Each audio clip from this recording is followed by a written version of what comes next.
My Thomas Story Library. Bill and Ben. Bill and Ben worked at the quarry. The twin engines loved excitement, and they often found the quarry boring. One morning, they were busy moving trucks. "Listen, Bill," said Ben. "Can you hear something?" "What sort of something?" asked Bill. "Something different," replied Ben. "I can't hear anything different," said Bill. "Exactly," huffed Ben. "Everything is the same, sounds the same, looks the same." "What we need is a surprise," said Bill. "What sort of surprise?" asked Ben. But before Bill could answer, the quarry master arrived. "I have just received a message from the Fat Controller," he said. "He wants you to go and see him at the harbour."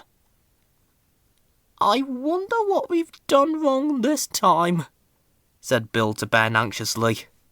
At the harbour, the Fat Controller was waiting for them. "Edward is taking the children on a special trip today," he said. "So I want you to go to the harbour station and look after his trucks." "We'll do our best, sir," said the twins, and they wheeshed away, relieved that they hadn't done anything wrong after all. When Bill and Ben arrived at the station, Gordon spoke to them severely. "You must behave here," he said. "You're on the main line now, not at the quarry." "Actually, Gordon," giggled Ben, "when we saw you, we thought we were in the scrapyard." Gordon was so cross, he couldn't think what to say. "Just make sure that my coaches are ready for my evening train," he spluttered, as he fumed away. The twins set to work.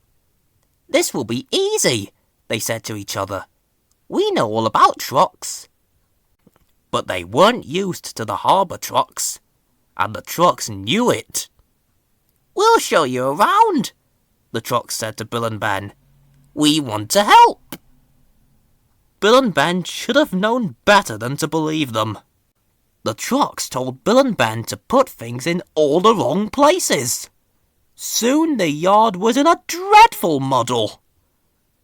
When Gordon saw what had happened, he was furious. "You've blocked me in," he said to Bill and Ben.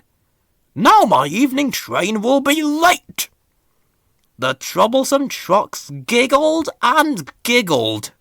When the Fat Controller found out what had happened, he spoke severely to Bill and Ben. "I thought I could trust you to work with trucks," he said, "but I was wrong. Now go and sort out this mess." Gordon waited impatiently while Bill and Ben put everything back in its proper place. By the time Gordon was able to leave, it was very late indeed. His passengers were furious.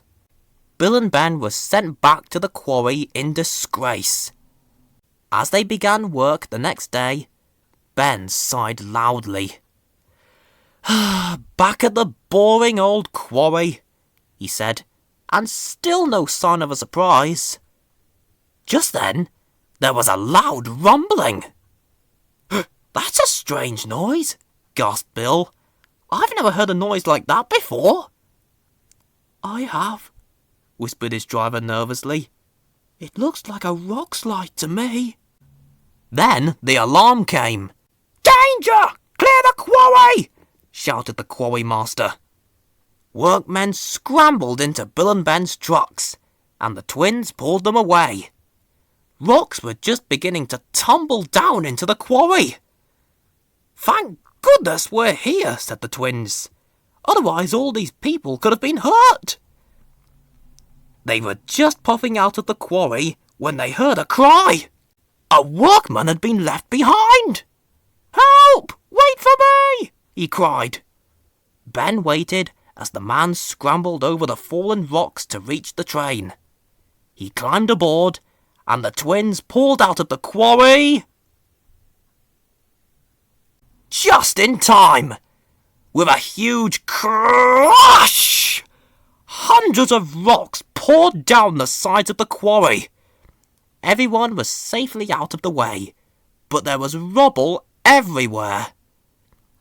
At that moment, Edward arrived with the Fat Controller. "Oh dear," said Bill. "This wasn't our fault. I hope the Fat Controller won't be cross with us again." But he wasn't.